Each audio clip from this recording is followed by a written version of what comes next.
Put God first. Put God first in everything you do.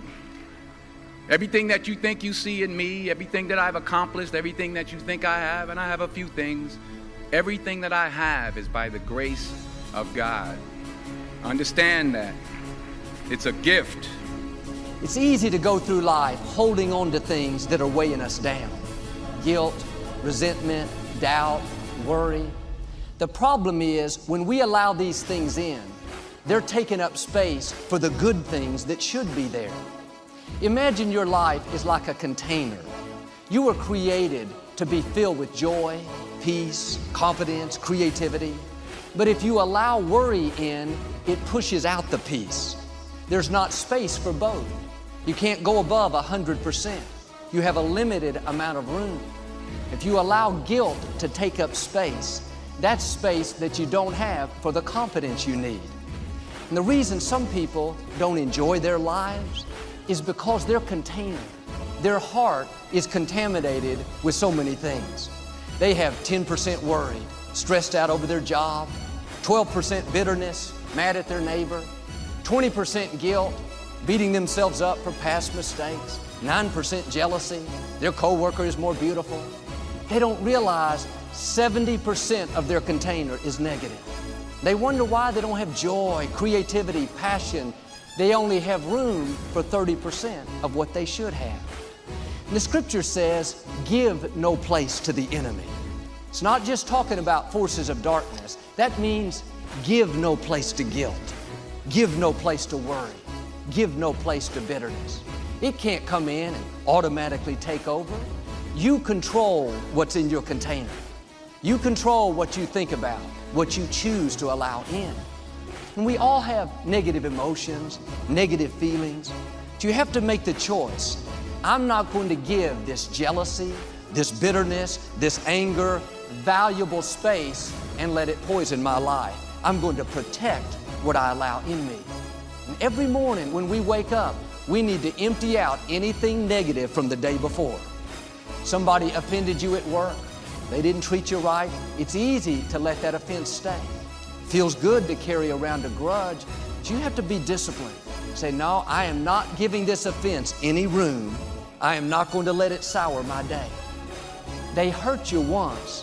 Don't let them continue to hurt you by holding on to the offense. Being offended is not harming them, it's harming you. It's taking up space you need for the good things that move you toward your destiny. Or you wake up in the morning and thoughts of worry come. How are you going to pay your bills? What if the medical report's not good? You'll never get out of this problem. Don't allow that in. Don't make the mistake of dwelling on it. Just say, no thanks. I know God's in control. He's got me in the palm of His hand. He'll get me to where I'm supposed to be. Take inventory of what you're giving space to. Life is too short to go through it with negative things holding us down. You guys are like, oh, I'm not cut out for this. This is what you have to go through. Anybody can be 1X or 2X. To get to these multipliers, I mean, to blow the roof off of your life and career, you have to go through stuff. I've been hung up on and humiliated. It's not enough that God just hangs up on you, but He humiliates me on the way out. I've been disappointed by deals that never happened, by customers that never paid. How many of you have delivered a product or a service to the marketplace to a customer and they refused to pay you? Hey, welcome to the real world. Don't be afraid to fail. There's an old IQ test, was 9 dots, and you had to draw 5 lines with a pencil within these 9 dots without lifting the pencil. The only way to do it was to go outside the box. So don't be afraid to go outside the box. Don't be afraid to think outside the box. Don't be afraid to fail big, to dream big. But remember, dreams without goals are just dreams, and they ultimately fuel disappointment. So have dreams, but have goals, life goals, yearly goals, monthly goals, daily goals. Fail big. That's right. Fail big. And understand that to achieve these goals, you must apply discipline and consistency.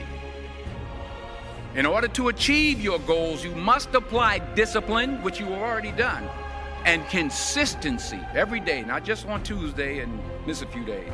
You have to work at it every day. You have to plan every day. You've heard the saying, we don't plan to fail, we fail to plan. Hard work works. Working really hard is what successful people do. Now, I don't know you, I can't even see you, but here's what I know about you, that you have something special. You have greatness within you. I can say that to you based upon my own experience. If anybody told me just getting started, so I don't know what you do, you might be selling a product, a service, you might have some skill or knowledge that people need right now. I don't know what you do, but here's what I know. You don't have to be great to get started, but you have to get started to be great. If anybody told me just having the courage to get started, that it was possible that I could earn more, that I could touch people's lives, that I could do things that I didn't even realize that I could do, I can just tell you right now, one of the things that you have to do is just decide, I'm going to do this. I'm going to make this happen. There are things that you're going to be able to do that eye has not seen, ear has not heard. There are things that you have in you that you don't even know, but until you get outside of your comfort zone, you will never discover it. You have something special. You have greatness within you. But in order to manifest your greatness, you've got to put yourself in a perpetual state of discomfort. Yes, you've got to challenge yourself. You've got to raise the bar on yourself. You've got to get busy. You've got to work your plan. Even if you've got a job right now, you've got to work yourself out of it. You've got to have an exit date where you say, hey, I've had it. It's time for me to do me, to pursue my dream, to work my plan, to implement the things that I want for myself and for my family and for my kids. And what is your legacy? What do you want to do for yourself? At the end of the day, you have something special. You're watching this right now for a reason, because you have something of value. This is your time. And as you begin to look at yourself and look at your goals and look at your dreams, decide that you're going to focus on your strength. What is it you want to do? And decide that you're going to master that you can say to yourself, I got this. This is my space. And when you do that, when you find something that is your passion, that turns you on, when you do that to the best of your ability, they said that success is doing what you love to do. And you do it so well that people are paying you to do it. I want to leave this with you. You have something special. The world is waiting. There are customers that are waiting for your services, for your product, for your ideas, for your skills, for your expertise. It's time for you to show up. Absolutely. Stand up for your dream. Stand up for your business. Make it happen.